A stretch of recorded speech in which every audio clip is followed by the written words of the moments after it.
నమస్కారం ఫ్రెండ్స్. మన సొసైటీలో మిడిల్ క్లాస్ అనే వర్డ్ చాలా నార్మల్గా వినిపిస్తుంది. నెలకు 25,000 సంపాదించే వాళ్ళను మిడిల్ క్లాస్ అంటారు.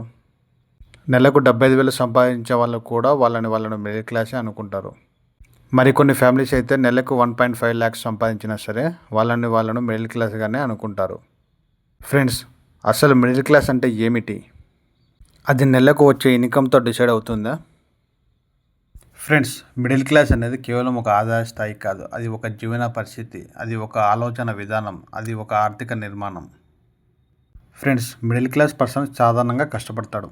ఉదయం లేచి ఉద్యోగానికి వెళ్తాడు, నెలాఖరులో జీతం కోసం ఎదురు చూస్తాడు, ఇంటి అద్దె లేదా ఈఎంఐ చెల్లిస్తాడు, పిల్లల స్కూల్ ఫీజులు కడతాడు, కుటుంబ అవసరాలు చూసుకుంటాడు, తల్లిదండ్రుల బాధ్యతలు తీసుకుంటాడు.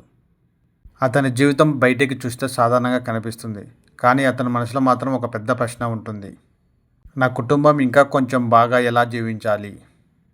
ఇదే మధ్యతరగతి జీవితంలోని ఒక ముఖ్యమైన లక్షణం. మిడిల్ క్లాస్ పర్సన్స్కి ఆకలి తీర్చుకోవడానికి మాత్రమే డబ్బు అవసరం కాదు. అతనికి ఒక మంచి ఇల్లు కావాలి, పిల్లలకు మంచి విద్య కావాలి, అతనికి మంచి ఆరోగ్యం కావాలి, తన కుటుంబానికి భద్రత కావాలి, సొంత స్థలం కావాలి, కొంత పొదుపు ఉండాలి, వృద్ధాప్యంలో ఇతరులపై ఆధారపడకూడదు, పిల్లలు తనకంటే మెరుగైన జీవితం ఇవ్వాలనే కోరిక అతనికి ఎప్పుడూ ఉంటుంది. ఫ్రెండ్స్, చాలామంది అనుకుంటారు మన దగ్గర డబ్బులు ఎక్కువగా ఉంటే మనకున్న సమస్యలన్నీ పరిష్కారం అవుతాయని. కానీ ఇది పూర్తిగా నిజం కాదు. ఎందుకంటే మనకు సంపాదన పెరిగిన కొద్దీ ఖర్చులు కూడా పెరిగే అవకాశం ఉంటుంది. ఫర్ ఎగ్జాంపుల్, ఒక వ్యక్తి మంత్కి 40,000 సంపాదిస్తాడు అనుకుందాం. అతని ఖర్చులు 35,000 అనుకుంటే అతనికి 5,000 మిగులుతుంది.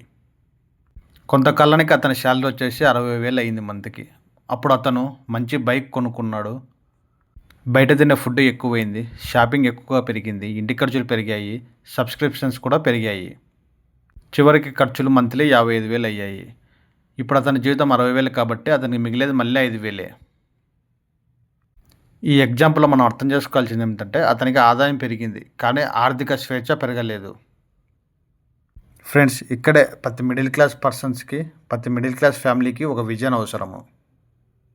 ఫ్రెండ్స్, మిడిల్ క్లాస్ ఫ్యామిలీలు ఎక్కువగా అర్థం చేసుకోవాల్సింది ఏమిటంటే మీకు శాలరీ పెరుగుతుందంటే వెల్త్ పెరగడం అని అర్థం కాదు. శాలరీ అనేది ఒక ఇన్కమ్ లాంటిది. ఇక్కడ వెల్త్ అంటే మనకున్న ఆస్తులు, మనకున్న అప్పులు, ఆస్తులను మరియు అప్పుల నుంచి తీసేస్తే మిగిలిన నెట్వర్త్నే వెల్త్ అంటారు. ఫ్రెండ్స్, ఇంకొక ఉదాహరణ చెప్పుకుందాం. ఒక పర్సన్ నెలకు 2 లక్షలు సంపాదించవచ్చు, మరొక పర్సన్ నెలకు 1 లక్ష మాత్రమే సంపాదించవచ్చు.